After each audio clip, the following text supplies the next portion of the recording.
سبح لله ما في السماوات وما في الأرض وهو العزيز الحكيم.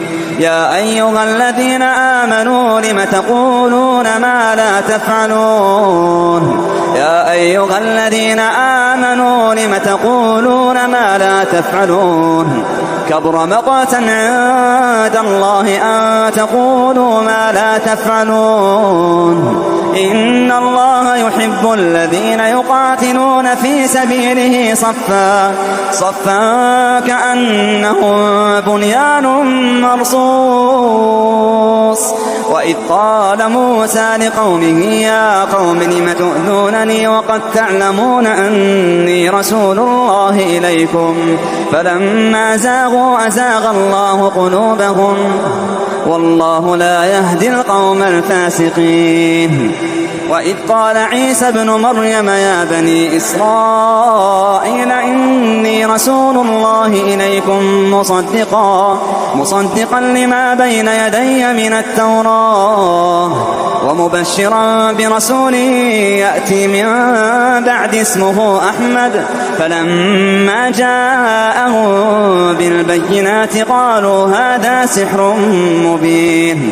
ومن أظلم ممن افترى على الله الكذب وهو يدعى إلى الإسلام والله لا يهدي القوم الظالمين. يريدون ليطفئوا نور الله بأفواههم والله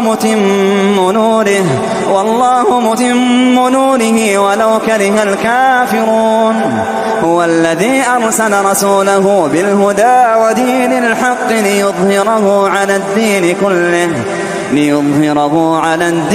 كله ولو كره المشركون.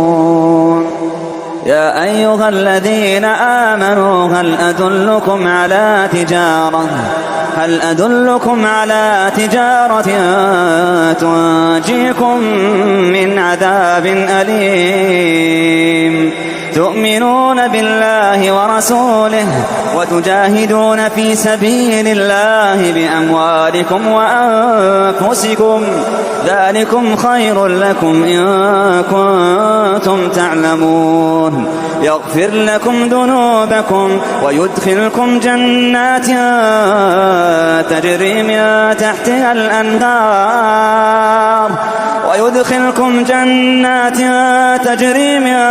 تحتها الأنهار ومساكن طيبة في جنات عدن ذلك الفوز العظيم. وأخرى تحبونها نصر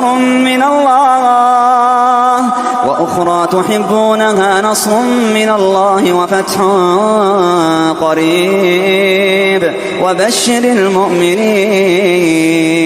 يا أيها الذين آمنوا كونوا أنصار الله كما قال عيسى ابن مريم للحواريين من أنصاري إلى الله قال الحواريون نحن أنصار الله. فآمنت طائفة من بني إسرائيل وكفرت طائفة فأيدنا الذين آمنوا على عدوهم فأصبحوا ظاهرين.